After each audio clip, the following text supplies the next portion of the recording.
Good evening, everyone. Welcome. How's the sound? All clear? My name's Jeremy, and I'll be leading these Monday night sessions this month. Nice to be here. Nice to see you. These sessions, probably many of you have been to them before, but the idea of what we're trying to do is just present some Buddhist practices and ideas, and just for interest and for you to try out if you want to. And as you know, the Buddhist tradition is quite vast. There's a lot in there, and so we just sort of pick out some ideas that I think might be you might find useful. Apparently, when the Buddha taught, he could see everyone's mind and would tell them exactly what they needed to hear. But unfortunately, I don't have that ability, so I just talk about things that are, how I've found useful, and hopefully you will too. These sessions are fairly informal, so feel free to ask questions, and the Buddha also encouraged people to challenge his ideas, and so feel free to, if I say anything that you disagree with, you're quite welcome to object. And there's many different, particularly when it comes to spiritual practice, there's a million different ideas and different ways of doing it. Even within Buddhism, there are many different schools of thought, and they debate with each other and have interesting discussions about the merits of different ideas. I encourage you to ask questions.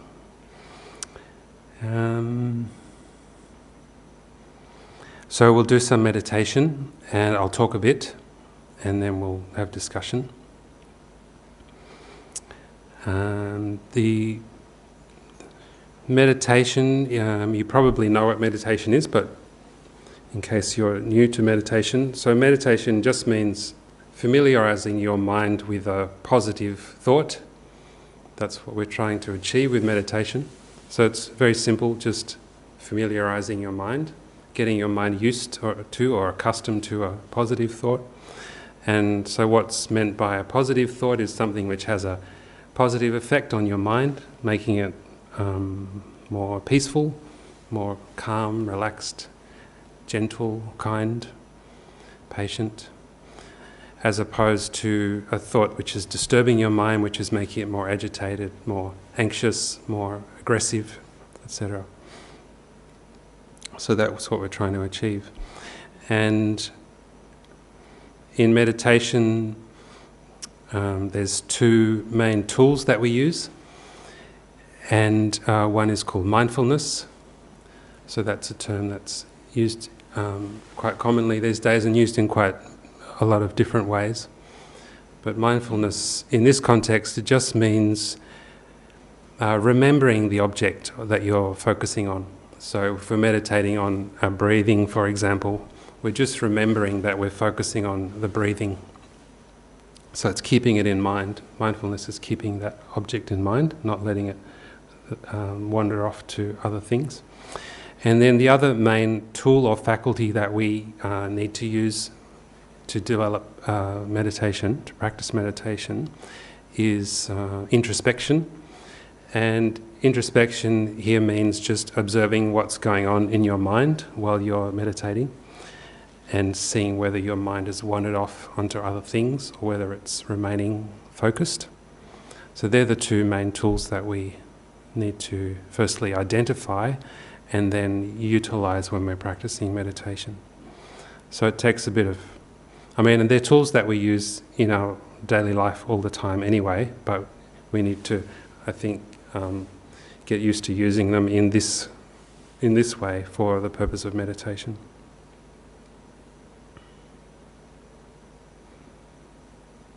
So we'll do some meditation now for a few minutes, and we'll just do a concentration meditation on the breath. And we choose the breath because it's a neutral object. It doesn't give rise to attachment or aversion. It's neutral.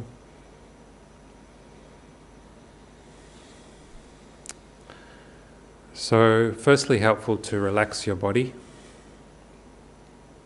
Make your body nice and relaxed. Sit in a comfortable posture.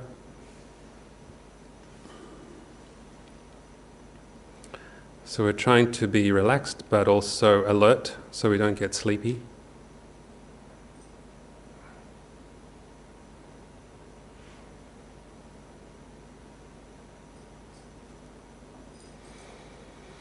I find it helpful to have my eyes slightly open to let some light in.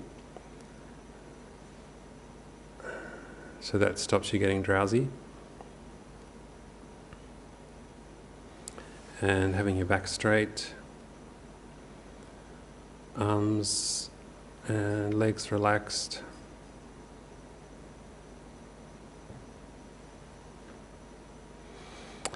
And then just bring your attention to your breath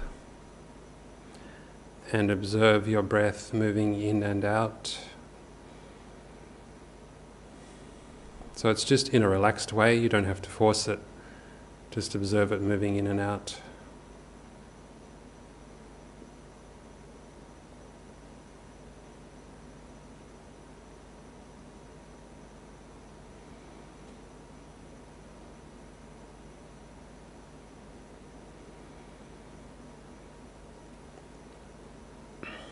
Okay, so what we're trying to do is just focus our mind on the breath and try to keep it focused only on the breath.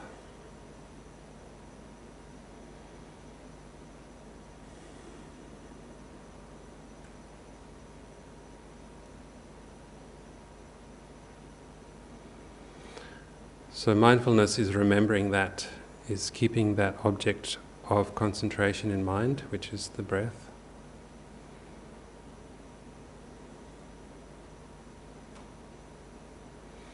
And introspection is observing to see whether your mind is wandering off or not.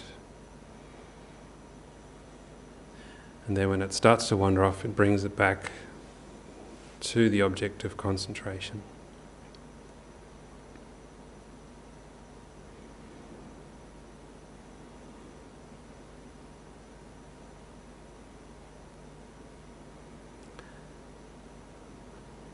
So the whole process is relaxed and gentle, doesn't require much effort, but does require some alertness. So trying to be relaxed as well as alert.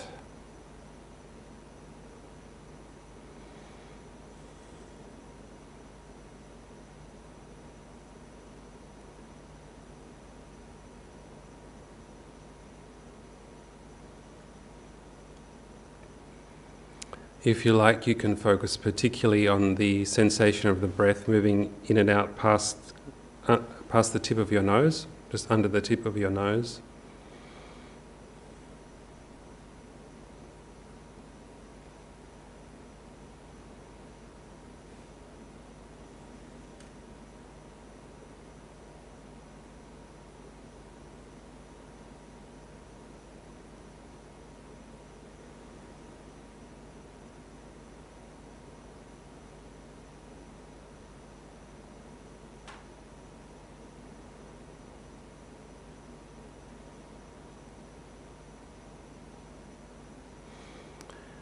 And you might also find it helpful to count your breaths.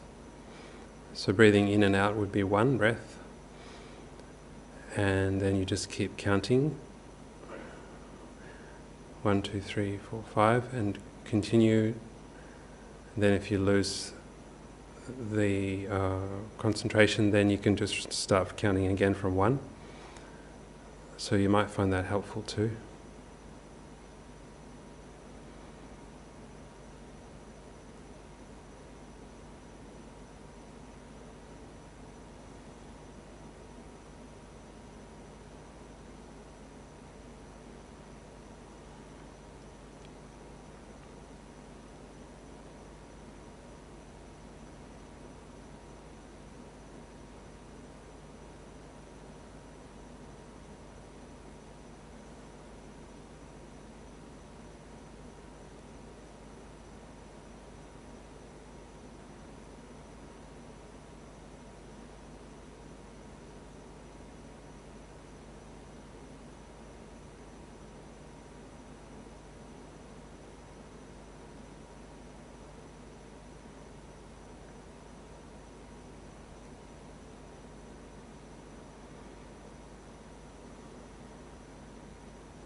Just make sure that you're keeping your mind and body relaxed, calm and spacious and light, so you're not using a lot of force, and you don't need to worry if your mind's wandering away. You just bring it back to the object, and again remind yourself of mindfulness and alertness,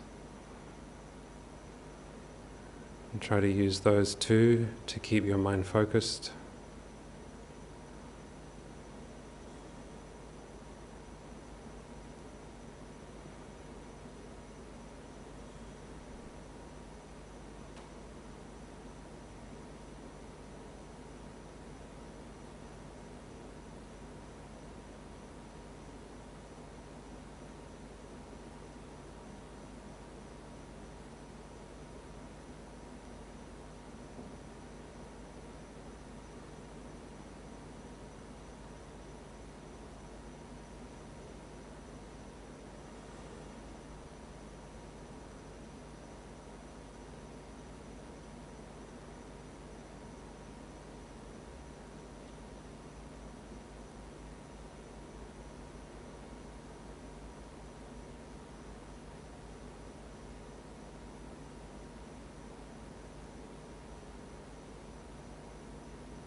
If you find you're getting sleepy, it can be helpful to open your eyes a bit wider, even look around the room for a minute. That can help to wake you up, or just stretch a bit. And if your mind is wandering off, you just return it, place it again on the object.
And then when you're ready, just relax your concentration.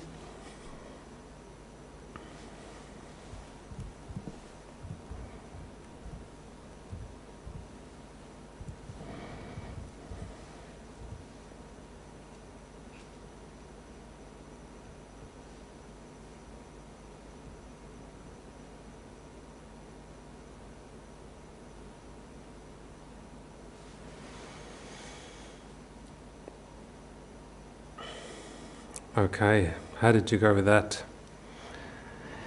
Anybody have any comments or questions about that practice? Sorry, did you have a question? No, just scratching. Some people say that they find it better to think of it as observing the object rather than trying to hold the object. I remember someone saying that. And another analogy is used as like balancing a feather on the top of a pin. I quite like that. It's sort of like you're placing the mind very gently on the object that you're concentrating on. So you're not using a lot of force, you're not trying to clamp it down, you're just sort of resting it there. And then at the same time observing to see that it's staying there.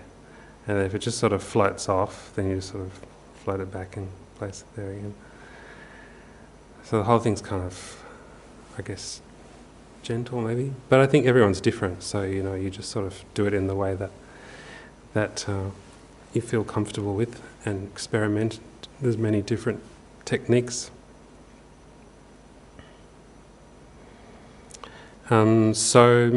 Concentration in Buddhist practice is regarded as a tool. So achieving concentration is not actually the goal. It's more like developing a tool that we can use. And as I was saying before, the purpose of meditation is to familiarize your mind with positive objects, positive states of mind, positive thoughts. So you use concentration as the tool for doing that. So, for example, if you wanted to to become more, familiarize your mind more with love and compassion, then you use concentration just to focus your mind on love and compassion, and so that kind of attitude becomes more familiar, or it could be patience. So, but having concentration is said to have many sort of positive side effects. So when we do that concentration, you might find that your mind becomes relaxed and your body becomes relaxed. And apparently the accomplished meditators that develop powerful concentration, they're able to develop like clairvoyant powers or miraculous powers, but it's said to be basically through the power of concentration. That's the main tool that they use to achieve those feats. So it's interesting, and those practices are not just used in Buddhism. You find many spiritual traditions have contemplative or concentration practices which are very central. Okay. So, what should we talk about? One thing I think it's very important to touch on is what's referred to in Buddhism as motivation, or in other words, the reason why we're doing this. So that's considered to be very important in Buddhist practice, and I think in spiritual practices in general. And you'll notice that when you go to a formal Buddhist event, that they always start off by doing some chanting, and the purpose of that is to set your motivation, to sort of make a decision about why you're doing this. And the reason that's done is because the reason why you're doing something is said to be a very important factor in determining the outcome of that, and particularly with spiritual practice. So we might come to a meditation class because we want to calm our minds calm our mind down. And so the reason we do that maybe is because we want to have less anger, for example. And we want to have less anger because we want to stop maybe harming the people that we share our life with. And so we want to stop hurting them and also make our own life better in the process. So that's totally, legitimate motivation from a Buddhist point of view, is to try and make our minds more peaceful and avoid harming others, and also avoid harming ourselves. So the practice of non-harming is like a core practice. And then, so the idea of developing your motivation is to make your motivation as sort of powerfully positive as possible. And so the idea of doing this, even say breath meditation, you think, rather than just doing this for my own benefit, if you think that I'm doing this not just to benefit me but to benefit the people around me, for example by becoming more peaceful and less agitated, then you're in a better position to help the people around you, maybe more positive influence on them. So it's an interesting idea, this of setting your motivation and thinking, what is the most sort of positive motivation I can set for doing this? And not just meditation, you can apply the same to like going to work, for example. Why am I going to work? Is it just to make money, or am I also doing it to, there might be something beneficial that you're producing, a service or goods or services that you're producing, helping others. So you try to develop a powerful, positive motivation, for doing things like going to work. And then you can apply that same practice into all areas of your life, even neutral things like breathing, like walking. So you think, I'm doing this not just for my own benefit, but I want to do it for the benefit of others as well. And then you sort of try to increase that, so not just the people around me, but then think about further afield, the people in this country, in this. And so the idea is to try and make this mind as vast as possible. You're thinking about as many other beings as you can, trying to include all the beings in the world, including the animals, sentient beings who have minds. So that's the idea of setting a motivation. So it's an interesting thing to experiment with. Maybe if you do some breathing meditation, you can think, I'm just doing this for myself because I want to calm my mind down because I'm a bit agitated. So that's one form of motivation. And then you can sort of expand that and think, well, it's not just for me. I want to do it because I want to be more calm, and which is better for the people that I live with, my family and friends. So it's not just for me, it's also for them, and then the people I work with, the people I interact with, etc. So it's an interesting idea, and regarded as very important particularly in Buddhist practice. So the ultimate motivation from a Buddhist point of view is to benefit others by becoming enlightened, by becoming a Buddha. That's sort of the ultimate goal. And so you sort of have that in mind. I want to keep developing my mind, familiarizing my mind with positive thoughts, reducing the negative thoughts, gradually developing more and more positive state of mind and actions and speech, so that I can be more beneficial to others. That's the idea. And then you sort of might think, well, what about me? If I'm just working for others, who's looking after me? And then, so the Dalai Lama often says, well, when you're working for others' benefit, you're actually the main beneficiary of that. So that's an interesting idea. If you're working solely for the benefit of others, you will actually be the main beneficiary. And so what he means by that is that the state of mind of compassion and generosity and wishing others to be happy, taking joy in others' happiness, those kind of states of mind are said to be like powerful, positive states of mind for ourselves. So we're like the main beneficiary of those, even more, probably more so than the people around us. So that's an interesting idea.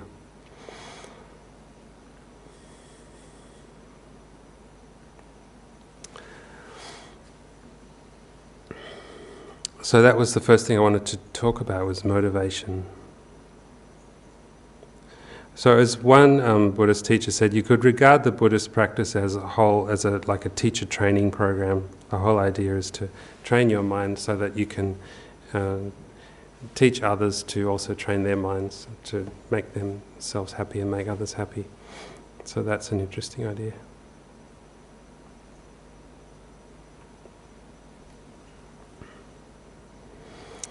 Okay, so any comments or thoughts on that before I go on?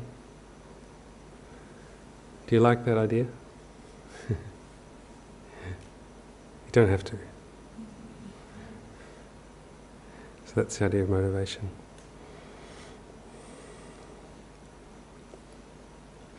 Right, so as I said, I put a spiel in the newsletter. What I thought would be nice to focus on this month is, and I noticed Margie last month was talking quite a lot about the idea of what we call afflictive emotions or afflictive states of mind. So kind of continuing on with that theme. And this idea that, well, firstly, something the Dalai Lama often says is that being happy is our birthright. And I think that's probably a Buddhist view and other spiritual traditions. So we all have the right, or we all deserve to be happy. And when I say happy, I don't mean sort of like running around skipping and singing. And I'm just talking about having a peaceful mind, or a mind which is sort of, I think you all know what I mean, but it's also about having control over your mind. So if you have control over your mind and your life, then I think you're definitely happier.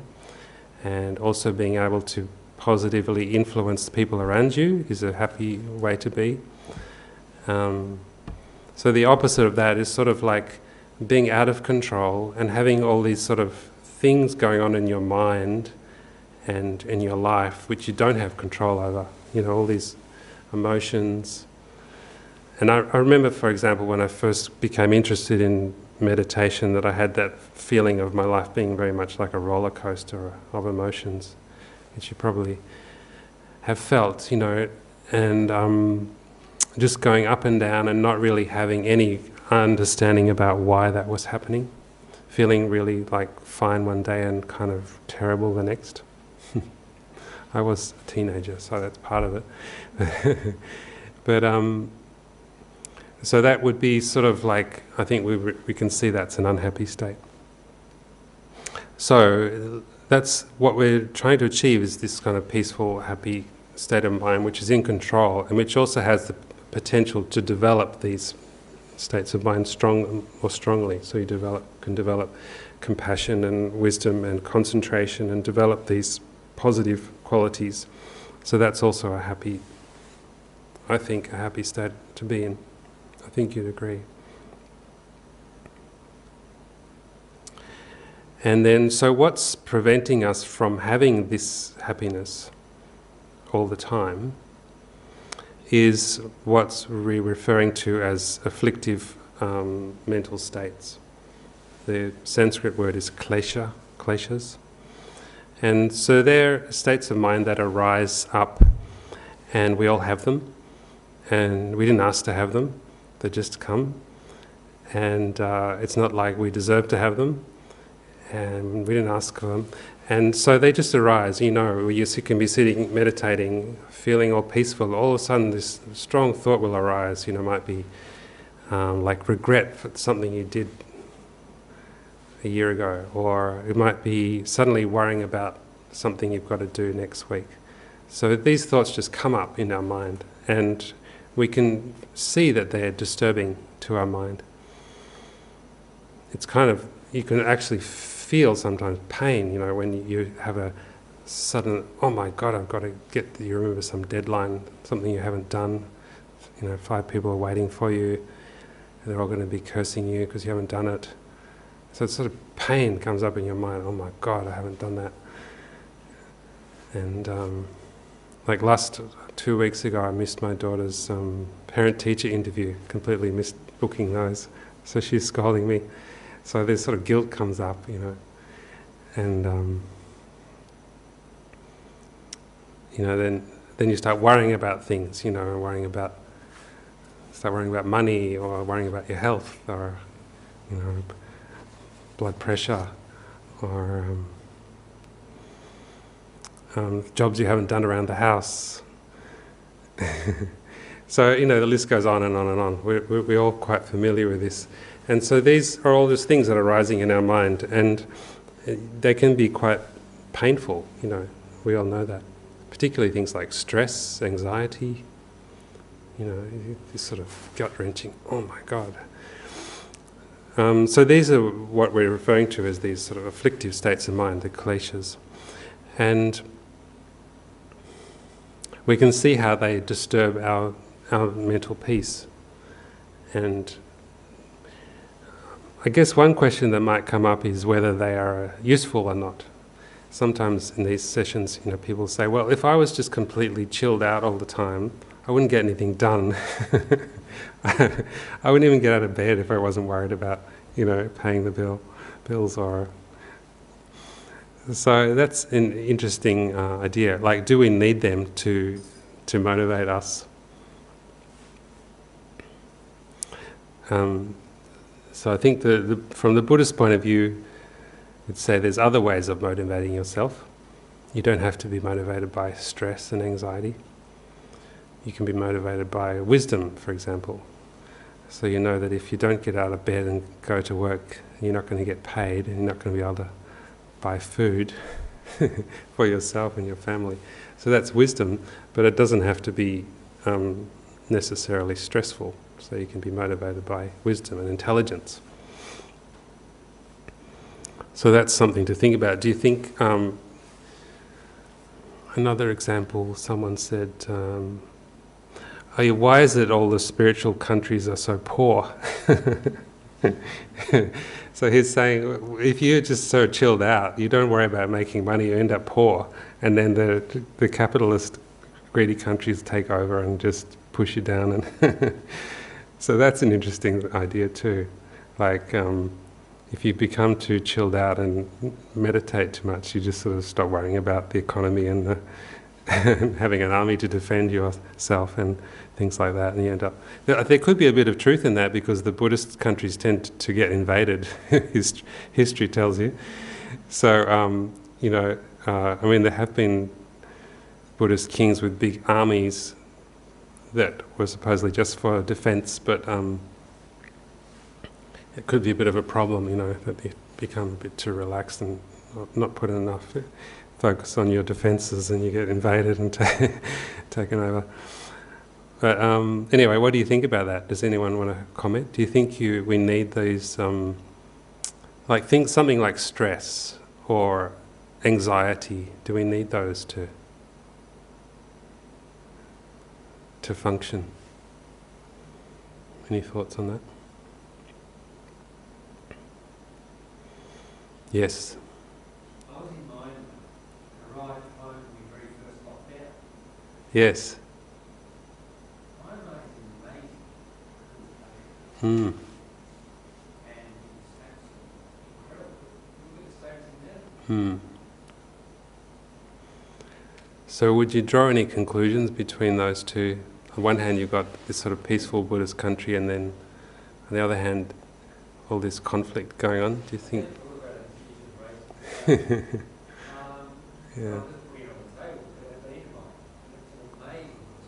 Yeah. Mm.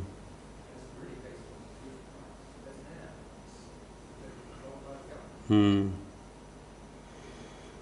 Yeah, it's an interesting thing to think about. I've been thinking a lot about it with the Ukraine war. you know, like, how do you respond to an army that's invading your country from a Buddhist point of view? Yeah, like what would the Buddha say? I'm not sure. Thailand does. Pardon? Thailand does. What? They defend themselves and have a Yeah. army and everything. Yeah. They defend all their borders strongly. Yes. Yeah. Yeah. Well, I think all the They yeah, have done the whole time. yeah, yeah. They've never been colonized in Thailand. Yeah. Yeah. Yes. There's a big difference between having an army to defend, Yeah. that does defend, Hmm. and then getting involved in that conflict and then becoming an aggressor. Hmm. So I think, a country that is peaceful and that lives by that Buddhist ethos, if you Yeah. like, still needs to defend itself. That's part of the wisdom. Hmm. Otherwise they are just going to get completely taken over. Yeah. But I don't think that, that there's defence and then there's aggression. And I think Yeah. that's a fine Yeah. line. Yep. Yeah, it is a fine line, isn't it? Because then when someone's crossing your borders and starts killing your people, then you've got to defend, which means killing them. Yeah. Sometimes it's very difficult once you get into that to draw the distinction between what is a ritual defense, at what point is a countermeasure an attack, or it's a very difficult line to draw, I think, even in the best of intentions, Yeah. Yeah. Yeah. Very difficult. Yeah, and gets more and more complicated as the conflict goes on. Yeah. I noticed in the Buddhist monks' vows, monks and nuns' vows, that there's a vow in there that if a conflict starts, like a war, then what they have to do is leave. So I think, well, maybe that's, I don't know, is that the best thing to do? Do you just leave? I don't know. But then what if you're leaving people behind then? I don't know. Anyway, so we're not in that situation here at the moment, so but something to think about. So I was talking about afflictive emotions, and so I think you understand that idea that they have these emotions that arise up and disturb our mind, and they sort of operate on sort of more gross and more subtle levels. And the gross ones are probably the ones that we're aware of, like I think stress is a good example. It just arises up and it sort of takes over your whole body and mind, and you even have this sort of physical reaction where you can feel sick. But then there's sort of stresses arising based on other pardon? Inputs. Yeah, that's a good word. Inputs. And I'm sort of thinking of like a structure, like a framework of how these ideas work together. Like, let's take, for example, stress. So there's various reasons why stress would arise. So it's a form of fear. So you're fearful of something happening. So let's say you're fearful, let's say take a work example, you're fearful of not meeting a deadline, and often it's related to you don't want to be criticised, you don't want to be seen as being incompetent, you also don't want to let people down, so there's quite a lot of, or there can be quite a lot of pride involved in that. So you've got this idea of yourself as being competent, of being capable, of someone who gets the job done, someone reliable, and you have this sort of image of yourself which you're trying to maintain. But a lot of the time it's out of your control because you're put in a situation where you can't possibly meet the deadline, for example. So then this stress arises. So you can see how, and that pride is based on like this idea of me, thinking of I and me, and I want this I and this me to be always seen in a positive light. I don't want this I to look stupid or foolish or lazy or incompetent. So I'm always working hard for this oneself to, to appear as in those ways, those positive ways. So that from a Buddhist point of view, I'm not saying that's necessarily bad, but I'm saying it is unrealistic in that you can't do it all the time. So that's how the stress arises. You can't always come out looking good and competent and capable. It's impossible. So that's how stress arises, because we attach to this sort of image of ourselves that is not always, we can't always maintain it, and because of that, then this stress arises. So what I'm trying to get at is that there's all these sort of levels that these things arise on, and they rise from one on top of the other. And it's very interesting to investigate, what's going on in your mind, particularly with these afflictive emotions. So I think all of us probably have one or two main ones that bother us quite a lot. It might be stress, it might be anger, it might be depression. So the advice with spiritual practice in Buddhist tradition, at least, is to focus on the thing that's bothering you the most. Start with that one, because that's the one you're most familiar with. That's the one that's bothering you the most. And then you just start to investigate that, and even just observing it. Why does it arise at some time and not at others? Why do I get angry in some situations? What is it that's triggering me? And you might find, for example, that anger arises from fear. So there's something that you're fearful of losing control, or fearful of someone. Think of like road rage, for example. Someone abuses you on the street.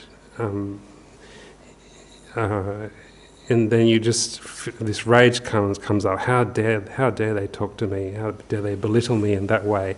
So you're feeling like they're sort of pushing you down and making you small. So you're feeling, I would say it's a kind of fear. You've got to retaliate and push back at them, otherwise they're squashing you down, sort of thing. This kind of feeling. Actually, they're not squashing you down, but that's how we feel, that I've got to fight back.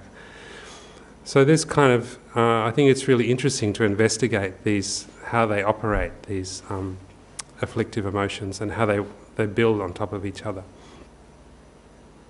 And I'll talk about these more, in this month, and sort of try and build up the picture of how we have this sort of system or framework of these ideas which function together and end up producing these afflictive emotions, like rage, like strong attachment, anxiety. And a really interesting insight, I think, is that when we investigate these afflictive states of mind, let's call them afflictions or kleshas, that we find that they based on mistaken ideas. So that's a really interesting idea. When we investigate, so we might think that they arise up and they're very powerful, and even though I've spent my whole life trying to control my anger, I still can't do it. It's so strong. It's something I can't control. But when we investigate and find out why these emotions like anger are arising, and think about the ideas that they're based on, and then we find that they're based on mistaken views. This is a Buddhist idea and something to investigate. I was thinking of a good example. You might have seen the TV show Go Back to Where You Came From, and it was about people who are prejudiced and bigoted towards migrants and refugees that had come to Australia. And so they chose a handful of people with very strong anti-migrant views, bigoted views, and they took them on a journey with the refugee and went back to the refugee camp where they lived. They lived with them for a while and went on the boat that they came in as refugees, and then back to the war-torn country where they originally started from. And it was an amazing journey for these people, and over that period then their minds, I'm not sure all of them, but most of them, the minds completely changed. So they went from being very, what's the word? Yeah, racist, but a lot of animosity, yeah, xenophobic, yeah, a lot of animosity towards this person who'd come to their country, uninvited, and was a threat, didn't like the look of them, just want them to go away. So they went from that, going back through this process with them, seeing that they're just people that's just like them, who've gone through all this extremely difficult time, and back to the refugee camp, and then back to the country where they came from, where they're war-torn, they've lost family members, they've lost their village. So it's amazing to watch the change in mind of the person from being totally bigoted to completely turning around. So you can see that that animosity that they had in the beginning was based on a whole lot of misconceptions about that person, a whole long sort of list that they'd built up in their mind.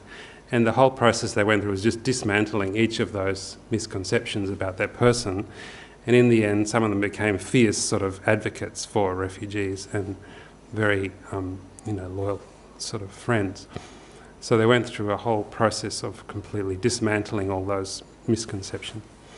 So that's kind of what I'm talking about here, is that we have these misconceptions that are disturbing our minds, and I guess you'd say that the Dalai Lama says it gives him a lot of hope when he investigates these emotions to find that they're actually built on these misconceptions, mistaken ideas, and that by seeing that you weaken them dramatically, because they might appear to be very strong and overwhelming, but when you investigate you find they're actually built on mistaken ideas. So mistaken ideas can be corrected by understanding the correct view. So that's the idea. So it's an interesting idea, and one to investigate. Is that concept called anything? So I think we could actually call that meditation, because meditation includes analytical meditation. And so what you're doing there, for example, with the anger, is you can just sit with the anger and just observe it, and then analyze, like, what is it that is making me angry? So it's this thing that somebody said, and then so why does that make me angry? So you just analyze and you can investigate. So why does that person make me angry? And then maybe someone else says the same thing and doesn't make me angry. Or why do I get angry in this situation, not in that one? So it's a process of investigation. One Buddhist teacher says becoming your own therapist. So you're really investigating your mind yourself, and also developing tools and sort of conceptual analytical frameworks to do that. So we call it, yeah. Say that again? What? Thinking error, yeah. Yeah.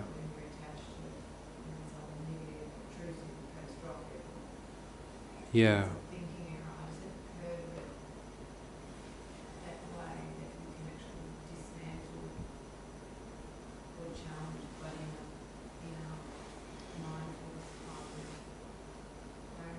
Mm.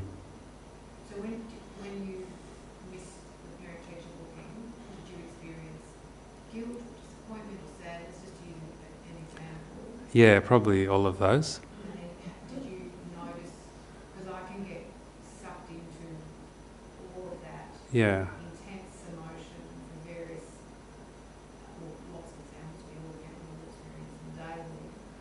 Yeah. They can be incredibly, it's called a negative thinking bias. They're very strong, some of those thoughts. Yeah, they are. And Yep. it's actually slightly a form of the ego, Mm. which of course Buddhists want us to let go of, not be so attached to why did they think that about me, why did they say that? That's ego, and they want that to be, so that sort of got to be jumbled now. Yeah. Some of that's because of our attachment to our sense of self, and some Yep. of it is years and years of conditioning of trying to be a certain way. Yeah. Anyway, sorry, Yeah, no, that's. I think. I think that's right. Just one thing to say is that I think these what you're calling thinking errors, like from a Buddhist point of view, they use words like ignorance, but I think ignorance doesn't really express it. Maybe delusion is probably a better word. But you think of something like attachment, I think is a good example. If you think of, for example, a person you're very attached to, like you might think they're very beautiful or even perfect. And, something probably happens more when you're younger, I think, I'm not sure. But you just kind of get infatuated with people and you just think they're perfect and you can't see anything wrong with them, a perfect person. And so this is what Buddhists will call attachment. And so you're exaggerating the qualities of that person. And it might not be a person, it could be an object, a pair of Nikes, for example, or whatever. Something that your mind just becomes sort of fixated on and develops this sort of exaggerated view of that thing. You think of people who become extremely, overwhelmingly attached to someone to the point where they think that I must have that person, and if I don't, I'm going to die, sort of thing. You know, you hear stories, you know, in romantic novels, and it does happen in real life. So that's what we call attachment, where the mind is so extremely exaggerating the qualities of that person, becoming fixated on that person, and everyone around them can see that they're kind of obsessed with that person, and no one else is really seeing that person as everyone else can see that they're not perfect, but this person is so infatuated. And so when they're looking at that object or that person, and it's appearing to them as sort of perfect in every way, it's such a, I would call it, it's a delusion. It's something that's completely overwhelming your mind, and that beauty seems to be coming completely from the side of that object. You don't see that you're projecting it onto them at all. It seems to be 100% coming from them.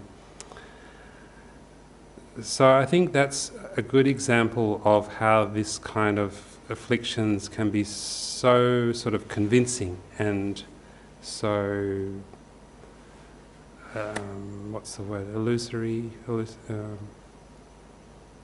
convincing, deceptive. Maybe you can think of other examples. Persuasive, good word. Like something that you've become so obsessed about, so fixated on, and the more you think about it, it seems to become better and better, and you build it up into your mind, so big in your mind, and it's so convincingly, desirable, beautiful. So but then later on you might look back and think, well, why was I so obsessed with that person or that thing or that? You know, you can't understand why your mind got so fixated on. So that's attachment. So that's a good example of this kind of active. What I'm trying to point out, it's not just not knowing; it's an active deception, self-deception. Yeah. So we're talking about as well. Was that what you were thinking about with what was that word you used? Thinking error. Yeah. Well, just the way you were saying that you can use reasoned thinking Yeah. to dismantle Yep. very addictive thinking. Yeah. Because that's really the definition of suffering. If you're saying that you are attached to illogical and pervasive thoughts, that when you start to, like with your example of the Person being faceless Oh yeah. television show, Yeah. television show, if I've got a fixed idea that I'm a bad parent because some terrible thing has happened, Yep. I just haven't thought of being able to say, what's the evidence and knowing into it, Yeah. and letting the pressure valve off. Yeah. By identifying the way that afflictive state of mind is based on a mistaken understanding of something. Yeah, that's the idea. Yeah. So it's a powerful tool for dismantling the power of that delusion. Yeah, that's the idea. Yeah. And some people say, oh, that's too analytical, you know, like you just like too, and that's an interesting, because I think there's different sort of forms of spiritual practice, and some are much more analytical than others. And others are, like there's some techniques where you would just observe that feeling, like the anger or the attachment, and merely by observing it, you would dissipate it. So you're not actually analysing the concepts and the thoughts behind it, you're merely observing it. And so that's another technique. So then there's debates about whether does that actually get to the root of the problem, or is that just sort of temporarily subduing it? if you're not actually analysing the thoughts, the concepts behind that anger or that attachment, are you actually able to uproot it? So that's something to investigate. Anyway, so I just wanted to introduce that idea, and we can talk about it more in future weeks. So the idea is just that we have these afflictive states of mind, and that they arise because of mistaken ideas, delusions, and that by understanding the delusions, we can, and understanding how they are mistaken, we can dismantle them. We can weaken them, and so these afflictive states of mind will lose their power. That's the idea. So it's interesting. Yeah, well, I agree, not easy, yeah. But we just sort of start somewhere. And I say maybe we don't have a lot of choice, really, because if we don't, then the afflictions keep coming up. So instead of just having the affliction causing you to suffer, you could just start to, analyse it and look at it and work with it. Yeah. Depending on the affliction, like say, talking about anger, Yeah. which can arise really quickly. Yep. So, just like that, Yeah. the volume goes up. Yep. It's fine, it's hard to catch yourself in the process. Yep. So, how it is the peace of mind or the ability to just how I look at what's happening and Yep. try to find an antidote to it. But I also find I've been working on that a bit. Mm. And I had a situation a week ago or so where I've managed to get over the first hump of the anger. So I saw it and I managed, I could get away and meditate and calm down and so on. And indeed I was going to have an encounter with the same person later that day. Yeah. And I even sort of resolved, look, it's not going to come out and it's already over and you're done with that. Mm. Yeah. But then another annoyance popped up coming from the same person. Yeah. And it was like a compounding effect. So Right. I wasn't just angry for the second round. It's a multiplied anger. Right. So all that, the homework went out the window. Yeah. I found, analyzing it, it was really that. Yeah. It felt like a miserable failure because it was a lot of work to get over the first one. Yeah. And then as soon as something else happened that was, I guess, outside of my plans, Yeah. it was like a compounding. Yeah. Yeah. It's tricky stuff. It is, yeah. And I think we can all relate to that, yeah. And I think a few points there maybe is like, one of the things is the humbling experience of, we try our best and then it crashes and fails. So that's very humiliating. But actually, the humbling can also be useful, because we sort of have this idea, when we want to sit in meditation, I'm going to be a really good meditator, I'm going to nail this. And then, we sort of have all these kind of ideas, and we can let go of all those. It's like life would be much easier if you let go of that, ideas like I'm going to be a really good... Expectation. Yeah, and that pride and, just makes all more problems. And that can actually, I've heard some Buddhists say, trying to practice patience is making me more angry, because I know that I'm meant to be a Buddhist and I'm trying to be a really good Buddhist and I've failed, and that's just making me even more angry on top of the anger that I already had. So it's sort of like, this one good phrase, spiritual materialism, where spiritual practice becomes part of the problem instead of part of the solution. But and also I think the other point is compassion for yourself, in the same way that we all have been there, crash and burn and have to, I've got my daughter's thing, and so you got to be compassionate. I'm just, trying my best here, and everyone else is, so we're all stuffing up sometimes. I think one of the paradoxes of this practice and introspection and so on is that as we become more aware of all the mistakes that we make and we try to make them better, at least my experience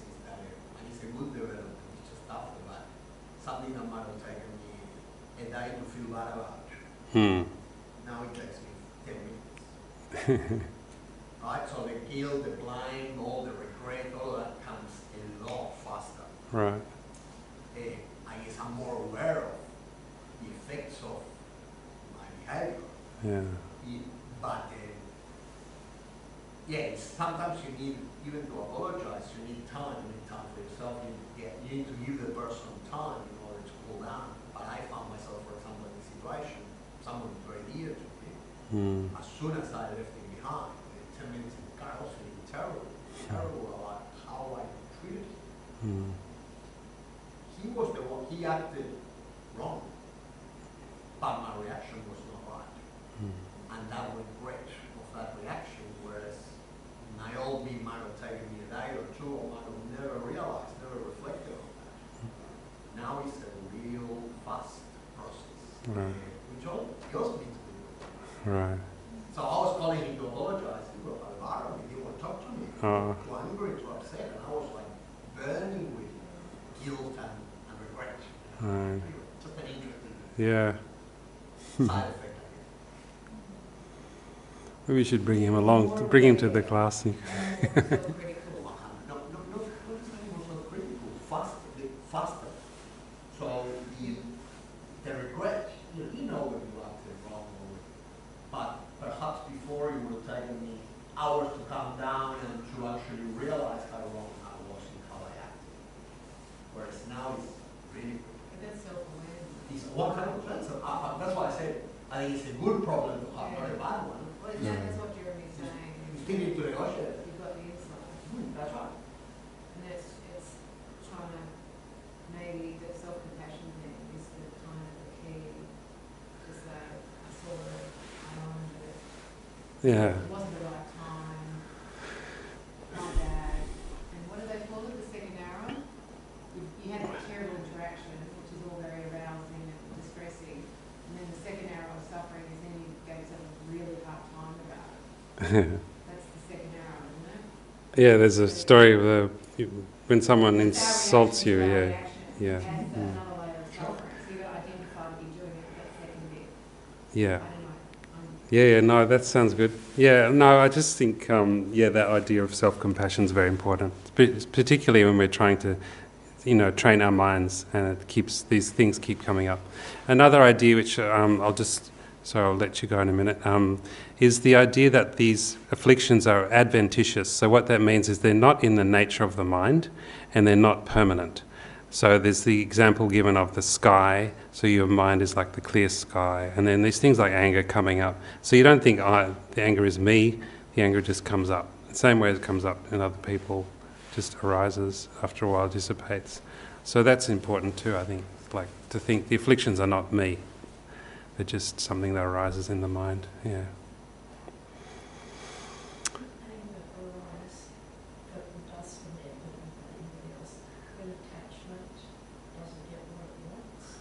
Yeah, that's a good point. Yeah. Can you think of an example of that, where attachment has given rise to anger for you? A simple one is you're in a cake shop and you see a cake there. And you think, oh, I'm going to eat that whole damn cake. And you have one slice and you realise, oh, I don't feel good. So your attachment to that cake caused an anger, and you get angry because you don't feel good. I know that's a simplistic thing. Like angry with yourself, or okay, right, yeah. So loving kindness to self, I just find that probably the biggest challenge for me. Loving kindness in all respects. Yeah. Being compassionate to whatever, whoever. Even if I don't like them, I'll be compassionate. Yeah. But to myself, then you beat yourself up. Yeah. And that's my biggest struggle, is loving kindness to self. Yeah. Yeah, I think that is quite challenging for most people. Yeah. We're very tough on ourselves. All right, thank you everyone. And we'll resume next week.